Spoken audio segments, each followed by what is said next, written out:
तो चलिए students proceed करते हैं डाइसैकेराइड्स, मतलब जिसमें दो शुगर की यूनिट अटैच होती हैं उनको क्या बोला जाता है, डाइसैकेराइड्स। और डाइसैकेराइड्स में सबसे पहले हमें पढ़ना है आज सुक्रोज के बारे में। सुक्रोज का फॉर्मूला क्या है, C12H22O11। भाई जो चीनी घर पे आप खाते हो वही क्या होती है, सुक्रोज होती है। आज उसकी स्ट्रक्चर देख लेते हैं कैसी होती है। तो पहले आपको यह ध्यान रखना डाइसैकेराइड्स में कि डाइसैकेराइड्स किस किस से मिलकर बना होगा। तो मैं आपको बता दूं, जो सुक्रोज है वो बनी होती है alpha D glucose plus beta D fructose से ये मिलकर बनती है कौन, ग्लूकोज। अल्फा डी ग्लूकोज होनी चाहिए और बीटा डी फ्रक्टोज होनी चाहिए, तब जाकर हमारे पास सुक्रोज बनेगा। और अल्फा डी ग्लूकोज का कार्बन नंबर होना चाहिए बच्चे हमारे पास C1 पहला कार्बन, और इसका जो कार्बन नंबर होगा बीटा डी फ्रक्टोज का कार्बन नंबर होता है C2। ये जब आपस में जुड़ते हैं तब जाकर क्या बनेगी, सुक्रोज बनेगी। तो चलिए एक बार ये कैसे जुड़ेंगे और कैसे स्ट्रक्चर बनेगी हमारे पास, ये बना लेते हैं। तो पहले बनाता हूं मैं अल्फा डी ग्लूकोज की स्ट्रक्चर, तो आप मेरी हेल्प करना भाई बनवाने में। तो क्या था हमारे पास ग्लूकोज में, ये ऑक्सीजन, देन चलिए आगे, चलिए चलिए चलिए चलिए चलिए, शाबाश शाबाश शाबाश। अच्छा पहले मैं बीटा बना लूं, बीटा से डायरेक्ट अल्फा बना देंगे। तो बीटा में क्या होता था, OH ऊपर, नीचे OH, फिर ऊपर OH, फिर नीचे OH, फिर ऊपर आ जाता था CH2OH, फिर आता था H, फिर आता था H, फिर आता था H, फिर आता था H, फिर आता था H। ये तो है बीटा डी ग्लूकोज। इसके अल्फा बनाने के लिए इसको पलट देते थे बस। नीचे तो आ जाएगा OH और ऊपर चला जाएगा हमारे पास H। क्लियर है, ये बन गई हमारे पास कौन, अल्फा डी ग्लूकोज। ठीक है बच्चे, अल्फा डी ग्लूकोज। अब आते हैं बीटा डी फ्रक्टोज कैसे बनेगा। तो बनाते भाई यहां पर इसके नीचे बीटा डी फ्रक्टोज बनाते हैं। तो ऑक्सीजन कुछ इस तरह से बनता था, आपको ध्यान हो तो ये पहले मैं अल्फा डी फ्रक्टोज बना रहा हूं, उसके बाद बीटा बनेगा। भाई आपको याद करने की ट्रिक है, मैंने ऐसे याद कर रखा है कि मैं पहले बीटा बनाऊंगा फिर अल्फा बनेगी, मैं पहले अल्फा बनाऊंगा फिर बीटा बनेगी मेरे से। ठीक है, जैसे आपको उचित लगे आप ऐसे याद कर सकते हैं। तो यहां पर आता था OH, यहां OH, यहां OH, यहां आ जाएगा CH2OH, यहां आ गया H H H, और यहां आ गया है CH2OH। ये तो है बच्चे अल्फा डी फ्रक्टोज। इसकी बीटा बनाने के लिए आपको क्या करना पड़ेगा, देखिए बीटा बनाने के लिए आपको OH को कर देना है ऊपर और CH2OH को कर देना है नीचे। ये बन गया हमारे पास बच्चे बीटा डी फ्रक्टोज बन गई। अब क्या लिखा गया, इसका पहला कार्बन देखिए, इसका पहला कार्बन ये है, ठीक है, अल्फा कार्बन है ये, और इसका दूसरा कार्बन ये रहा। देखो पहला कार्बन इसका ये होता है, ये वाला पहला होता है, हमेशा याद रखना फ्रक्टोज का। ये वाला होता है दूसरा, ठीक, ये वाला होता है तीसरा, ये होता है चौथा, ये होता है पांचवा, और ये होता है छठा। इसके और इसके बीच में बॉन्डिंग कर दो, OH यहां से OH यहां से, तो बोलिए यहां से वाटर लॉस हो जाएगा, नहीं हो जाएगा। देखिए वाटर क्या हो जाएगा, लॉस, तो कर दू माइनस वाटर बाहर। ठीक, वाटर को क्या कर देता हूं, बाहर कर देता हूं। तो यहां से भाई कर देते हैं वाटर को बाहर। तो यहां पर जैसे ही वाटर लॉस करूंगा तो एक ऑक्सीजन तो बची फिर भी रह जाएगी ना, तो ऐसे बॉन्डिंग बन जाएगी। तो ये जो जुगाड़ है बच्चे, ये मेरे पास जुगाड़, ये जुगाड़ आया है अब सुक्रोज। क्या है सुक्रोज, क्या क्या क्वेश्चन पूछ सकते हैं कि बताइए सुक्रोज में क्या क्या जुड़ा होता है। Alpha D glucose beta D fructose के साथ जुड़ा होता है। अल्फा डी ग्लूकोज का कार्बन नंबर फर्स्ट और बीटा डी फ्रक्टोज का कार्बन नंबर सेकंड आपस में जुड़े होते हैं।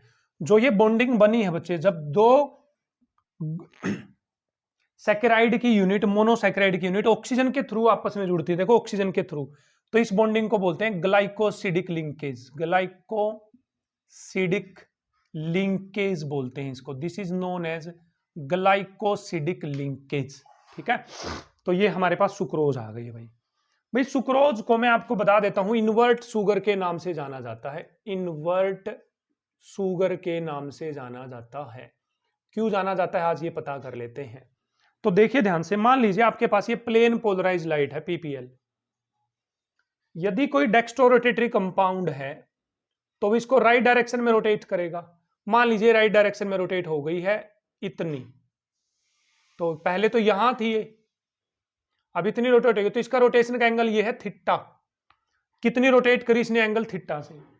यदि कोई लीवो रोटेटरी है जो लेफ्ट साइड में रोटेट करेगा, कहां रोटेट करेगा? लेफ्ट साइड में, तो वो इस प्लेन पोलराइज लाइट को ऐसे रोटेट करेगा, देखो लेफ्ट साइड में, तो इसका एंगल कोई ना कोई क्या होगा?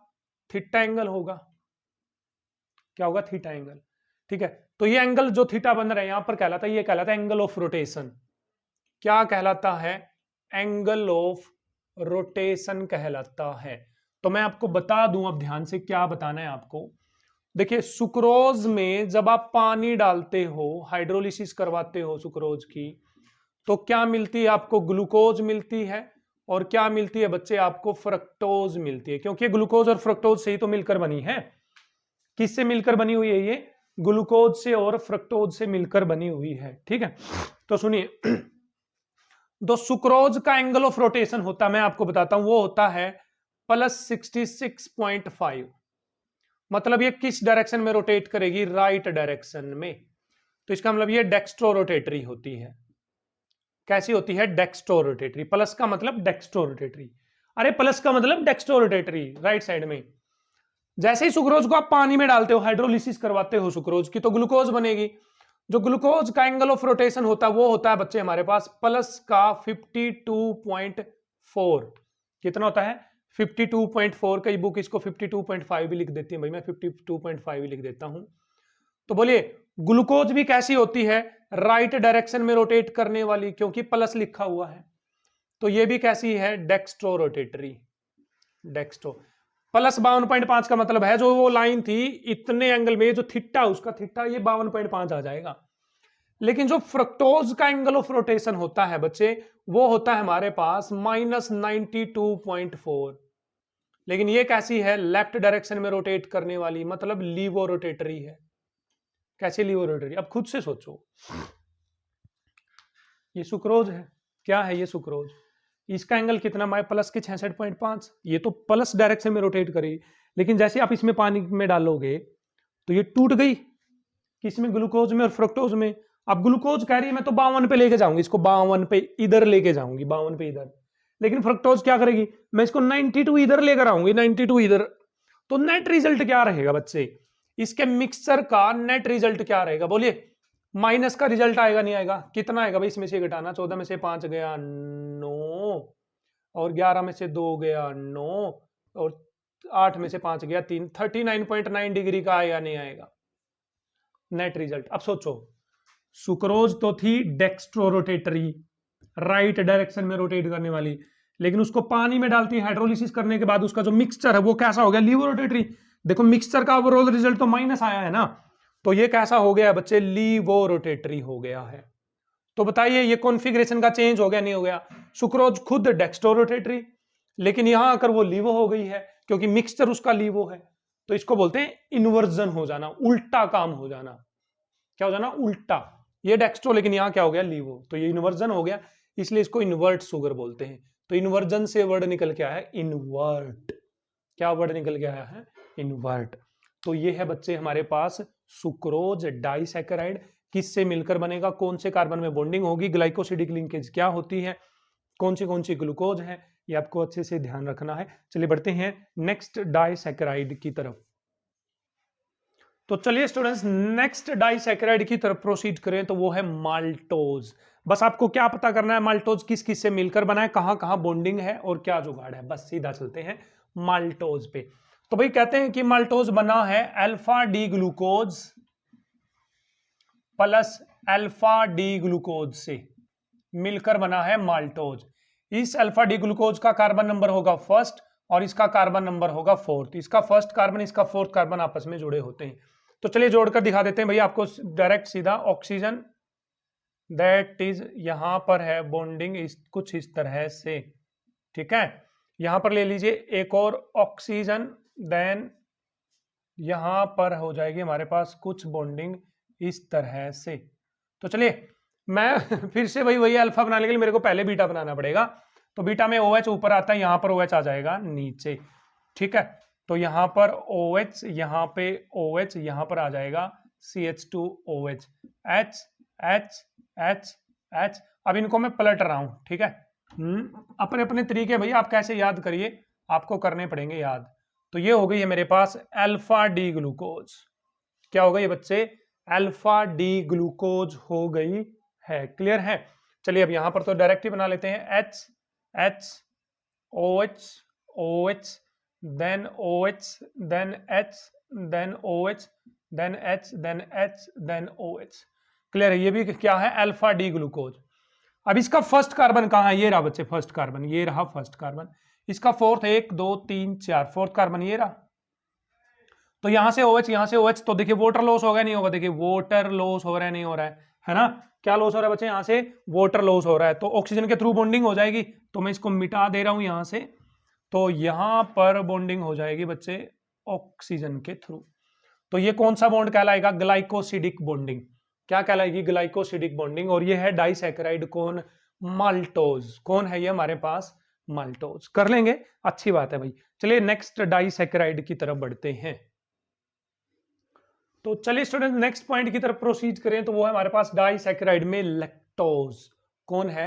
लैक्टोज। तो भाई लैक्टोज देखिए नाम से पता चल रहा है लैक्टिक एसिड या ऐसे मिल्क से रिलेटेड है ना, तो इसको मिल्क शुगर बोला जाता है। क्या बोला जाता है? Milk sugar. तो जो भाई जो न्यू बेबी होते हैं, न्यूली बोर्न बेबी, उनके लिए जो पाउडर वाला दूध आता था उसके ऊपर लैक्टोजन लिखा मिलेगा आपको, यदि आपको ध्यान से देखा हो।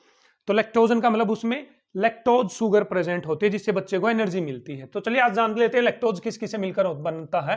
तो लैक्टोज बनता है हमारे पास बीटा डी गैलेक्टोज से, beta D galactose plus beta D glucose से मिलकर बनता है। बीटा डी गैलेक्टोज और बीटा डी ग्लूकोज से मिलकर बनता है लैक्टोज। बीटा डी गैलेक्टोज का कार्बन नंबर होना चाहिए C1 और इसका कार्बन नंबर होना चाहिए C2। सर हम बीटा डी गैलेक्टोज को तो नहीं जानते, बीटा डी ग्लूकोज को तो जानते। चलो बीटा डी ग्लूकोज की स्ट्रक्चर बना दो एक बार यहां पर। तो चलिए बना लेते हैं भाई बीटा डी ग्लूकोज की स्ट्रक्चर। ठीक है, चलिए यहां पर बना लेते हैं कुछ इस तरह से। बीटा डी ग्लूकोज क्या था? OH ऊपर OH नीचे, OH ऊपर OH नीचे, OH ऊपर CH2OH, H H H H H। ये बनी गई बीटा डी ग्लूकोज। अब इसका गैलेक्टोज बनाना है ना आपको, बस एक काम करना है, 1 2 3 4 चौथे कार्बन पे पलट दो, चौथे कार्बन पे इस बांग को पलट दो, बस बस यही काम हो जाएगा यहां पर कुछ इस तरह से। ठीक है, चलिए भाई, चलिए चलिए चलिए चलिए चलिए। तो यहां पर आ जाएगा OH H H OH OH H। इसको पलट दो, OH ऊपर ले जाओ और H कहां आ जाएगी? नीचे, CH2OH और H। ये बन गई है बीटा डी गैलेक्टोज और ये है बीटा डी ग्लूकोज। बच्चे क्या है? बीटा डी ग्लूकोज है। बस बस इसका कार्बन कौन सा था? फर्स्ट। देखिए ये रहा first carbon, this is first. इसका कार्बन कौन सा था? सेकंड नहीं है भाई, सेकंड नहीं आएगा, फोर्थ आएगा भाई। यहां पर गड़बड़ हो गई है, फोर्थ आएगा, फोर्थ। ठीक है, सॉरी फॉर दैट, यहां पर फोर्थ आएगा। First second third fourth. तो देखो OH OH यहां से पानी लॉस हो जाएगा, देखो OH यहां से भाग गई, H यहां से भागी तो पानी लॉस, तो एक ऑक्सीजन इनके बीच में फंस जाएगी कुछ इस तरह से, कुछ इस तरह से। तो यहां पर ये कौन सी लिंकेज हो गई है? ग्लाइकोसिडिक लिंकेज, और हमारे पास बन गया है डाइसैकेराइड। क्या बन गया बच्चे? डाइसैकेराइड। आई होप आपको क्लियर है। तो नेक्स्ट पॉइंट की तरफ प्रोसीड करें तो आता है हमारे पास polysaccharides. Let's proceed to polysaccharides. तो चलिए स्टूडेंट्स प्रोसीड करते हैं पॉलीसैकेराइड्स में। सबसे पहला पॉलीसैकेराइड हमारे पास है स्टार्च। क्या है? स्टार्च। देखिए स्टार्च क्या है? जितने भी प्लांट्स हैं जो अपना फूड स्टोर करते हैं, जैसे बनानाज है, जो बनाना होता है उसके अंदर एनर्जी होती है नहीं होती है? जितने अनाज आप खाते हो, गेहूं है, चावल है, पोटैटो है, उनके अंदर एनर्जी स्टोर होती है नहीं होती? तो जो प्लांट का जो स्टोर्ड फूड है ना, वही क्या होता है? स्टार्च होता है हमारे पास। तो आज जानते हैं स्टार्च कैसा होता है, दिखने में कैसा होता है। स्टार्च की दो तरह की स्ट्रक्चर हमारे पास होती है। कितने तरह की स्ट्रक्चर है? दो तरह की स्ट्रक्चर है हमारे पास। किसकी? स्टार्च की बच्चे। ठीक है, किसकी है? स्टार्च की। जिसमें से पहली स्ट्रक्चर को बोला जाता है अमाइलोज, अमाइलोज और दूसरी होती है बच्चे अमाइलोपेक्टिन। अमाइलोपेक्टिन, आज जानेंगे दोनों में क्या फर्क है। पहले बता देता हूं, जो स्टार्च बना जुड़ा होता है बच्चे, वो जुड़ा होता है अल्फा डी ग्लूकोज से। अल्फा डी ग्लूकोज से बना होता है स्टार्च। तो जो अमाइलोज है बच्चे, अमाइलोज ये लीनियर स्ट्रक्चर होती है, लीनियर स्ट्रक्चर, एक चेन जैसी स्ट्रेट स्ट्रक्चर में ग्लूकोज ग्लूकोज ग्लूकोज ग्लूकोज, ऐसे glucose glucose glucose glucose glucose glucose glucose जुड़ी हुई है, तो अमाइलोज है। यदि ब्रांच्ड चेन है, मान लीजिए ग्लूकोज की एक चेन, तो ये एक चेन नीचे वो आपस में जुड़ी हुई, तो वो अमाइलोपेक्टिन है। वो क्या है? अमाइलोपेक्टिन। अभी आप देख ले तो बस एक बार अल्फा डी ग्लूकोज बना लीजिए, जोड़कर बता देता हूं मैं आपको, ठीक है। देखिए भाई यहां पर बना लेता हूं मैं alpha D glucose, that is O, देखते हैं बस, जल्दी जल्दी करेंगे बस, और कुछ नहीं है यहां पर बचा हुआ। यहां पर H, यहां पर OH, यहां पर OH, यहां पर OH, यहां पर CH2OH, H H H H और यहां पर OH। बन गई अल्फा डी ग्लूकोज की एक यूनिट। एक और जोड़ दो, एक और लिख दो बस यहां पर जल्दी से। ऑक्सीजन कुछ इस तरह से,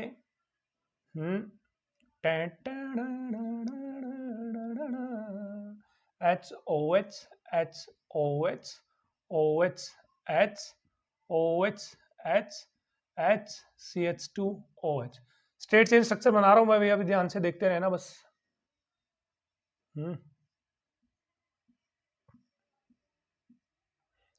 HOH HOH, that is OH H, that is H OH, that is H CH2OH। बन गई alpha D glucose, alpha D glucose, alpha D glucose बना दोगे स्ट्रेट चेन में।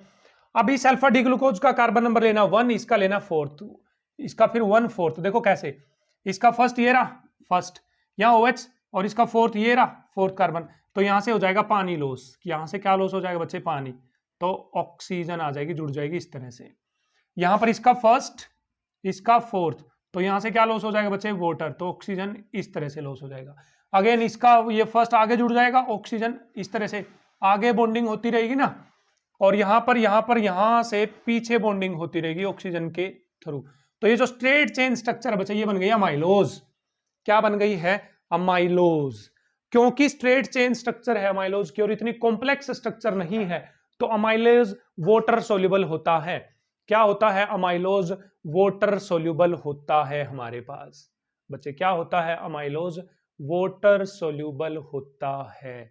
क्लियर और नोट? यस और नो? क्लियर है? तो अमाइलोज में बॉन्डिंग होती है C1 और C4 के बीच में। क्लियर? अब बनाते हैं अमाइलोपेक्टिन, जो वाटर इनसोल्यूबल पार्ट है। क्या है? Water insoluble part. Complex structure है, थोड़ी सी ब्रांच्ड स्ट्रक्चर है, और इसी के कारण ये वाटर इनसोल्यूबल होता है। तो देखो करें, इसी की एक और लाइन नीचे बना दो, इसी की एक और लाइन कहां बना दो? नीचे बना दो। चलो बनाए। तो भाई ये कैसे बनाएंगे? नीचे देखो बनाते हैं। चलो इसी से बनाऊंगा मैं अमाइलोपेक्टिन भाई, ठीक है। कैसे बना रहा हूं मैं? देखिए इसी की एक और लाइन यदि मैं नीचे बनाऊं तो कैसे बनेगा बच्चा लोग? कैसे बनेगा? सोचिए भाई सोचिए। हाँ भाई कैसे बनानी पड़ेगी? हाँ जी हाँ जी हाँ जी हाँ जी। तो चलिए बनाते हैं, यहां से स्टार्ट करते हैं भाई। यहां से अमाइलोपेक्टिन के लिए ऑक्सीजन, देन कुछ इस तरह से, ये लो भाई, ये लो H H OH H OH OH। Same alpha D glucose ही रहेगी, कोई फर्क नहीं है यहाँ पर, सेम अल्फा डी ग्लूकोज ही रहने वाली है। H यहाँ पर आ जाएगा CH2OH। क्लियर है? चलिए एक और बना दीजिए यहाँ पर, सेम इसी तरह से।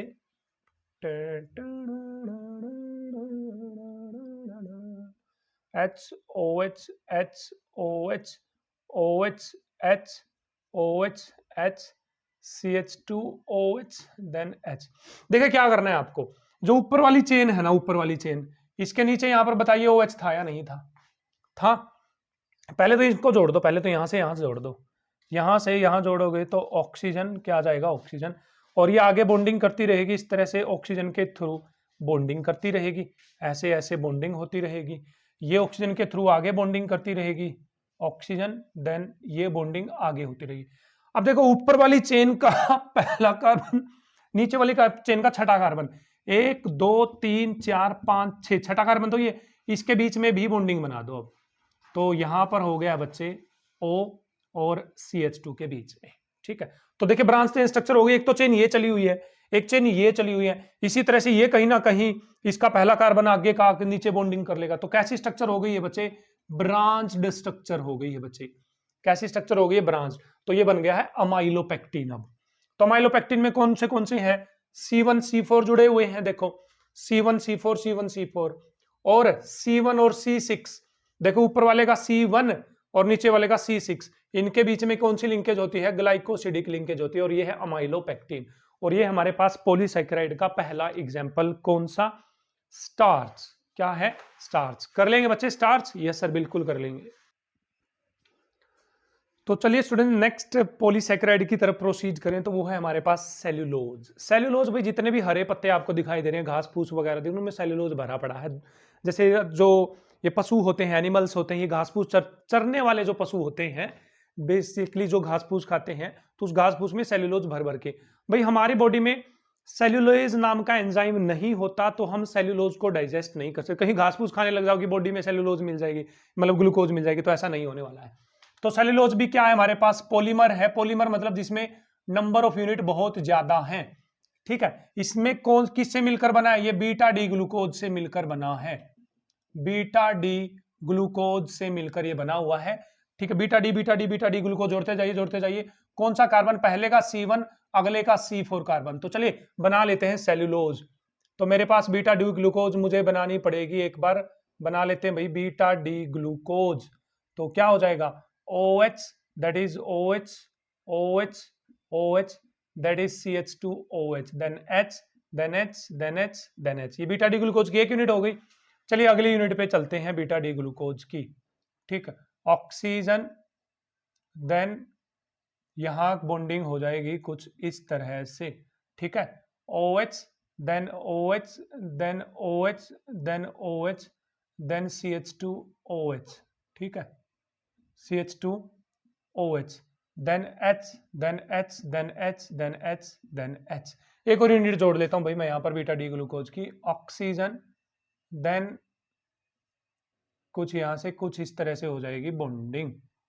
ठीक है, OH, OH, OH, then OH, then CH2OH, H, H, H, H और H। हो गई है beta D glucose. Beta D glucose देखो, इसका फर्स्ट कार्बन, इसका फोर्थ कार्बन, OH और OH के बीच में ग्लाइकोसिडिक लिंकेज हो जाएगी। यहां पर इस तरह से ग्लाइकोसिडिक लिंकेज हो जाएगी। ये OH इसके बीच में ग्लाइकोसिडिक लिंकेज हो जाएगी हमारे पास, और ये OH आगे ग्लाइकोसिडिक लिंकेज कर लेगा कुछ इस तरह से।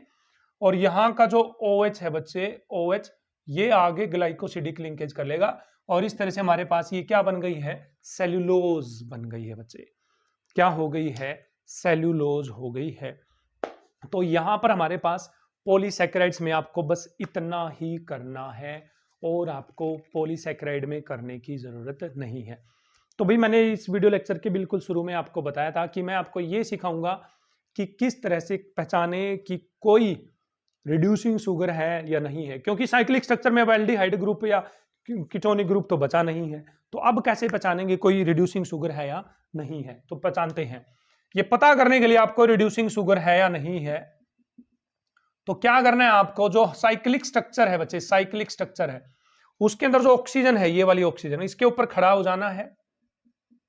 खड़े हो गए, इधर वाले कार्बन और इधर वाले कार्बन को आपको देखना है आंखों से, आंखियों से तीर मारे, है ना, आंखों से देखना है।